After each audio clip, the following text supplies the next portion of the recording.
wasiirka wasaaradda maaliyadda xukuumadda federaalka Soomaaliya Dr. Cabdiraxmaan Ducaale Bayle ayaa maanta sharaxaad ka bixiyay waxqabadka wasaaraddiisa 6 bilood ee la soo dhaafay. Wasiirka ayaa waxa uu tilmaamay in 6 bilood la soo dhaafay wax badan u qabsoomeen wasaaraddiisa oo ay ka mid tahay inuu kordhay dakhliga dalka iyo waliba in la soo ururiyay canshuuraha intooda badan. Wasiirka ayaa sidoo kale waxa uu soo hadal qaaday in dhawaan la dhisi doono goobihii canshuuraha lagu qaadayay ee gobolka Banaadir. Dr. Cabdiraxmaan Ducaale Bayle wasiirka maaliyadda xukuumadda federaalka Soomaaliya ayaa sidoo kale wuxuu carabka ku dhuftay in xilligan loo baahan yahay in shacabka Soomaaliyeed ay bixiyaan canshuurta si loo kordhiyo dakhliga guud ee dalka.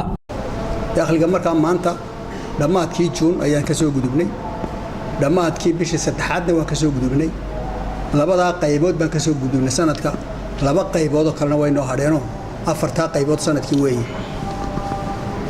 san hore idinku sheegay bishii hore March 30keedii waxaa laynaga rabay 930 milyan, 240 iyo badh ayaan keenay, waa ka gudubnay. bishan maanta dhamaatay Juun waxaa laynaga rabay intaa in leeg 930 waxaan gaarnay 40 iyo waxoogaa ayaan gaarnay.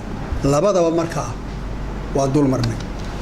aad iyo aadna waa idinku mahad celinaya. lacagahaasi waa lacaga ummadda Soomaaliyeed ka yimid, dadka Soomaaliyeed ka yimid.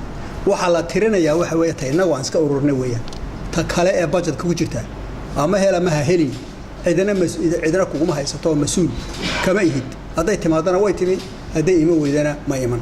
wasiirka ayaa dhanka kale waxa uu soo hadal qaaday lacag dhawaan bulshada hadal haysay ee dawladda Soomaaliya ay soo sameeynaysay. wasiirka ayaa waxa uu tilmaamay in lacagtaas sameynteeda ay marayso heer gabagaba ah, dhawaana la soo daabici doono. waxa uu carabka ku adkeeyay in dakhliga lagu soo daabici lahaa ay caqabad ka taagan tahay. wasiirka ayaa waxa uu xusay in lacagta la soo sameynayo ay noqon doonto mid aan ku sawirnayn shakhsiyaad gaar ah, balse ay ku sawirnaa doonto astaamo gaar ah oo Soomaaliya leedahay. waxa kale oo noo qabsoomay inta sanadka aan joogno inaan lacagteennii soo daabacno. wax weyn oo inaga dhimo weyn waa doonjad inagu taalla weyn.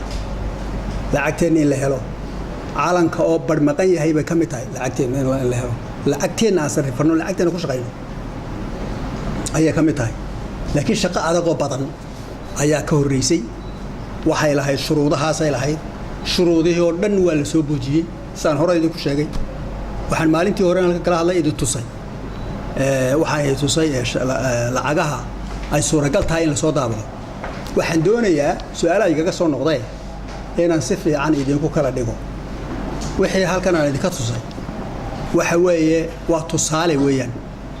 kolka ugu horeysa waxaan sheegay tusaale ee qolo soo gudbisay, wali ciddii print gareyn lahayd iyo ciddii lacag soo saari lahayd iyo noocayna sida u ekaan lahayd waa denomination-ka waxa la yiraahdaa waa la isla garanayaa.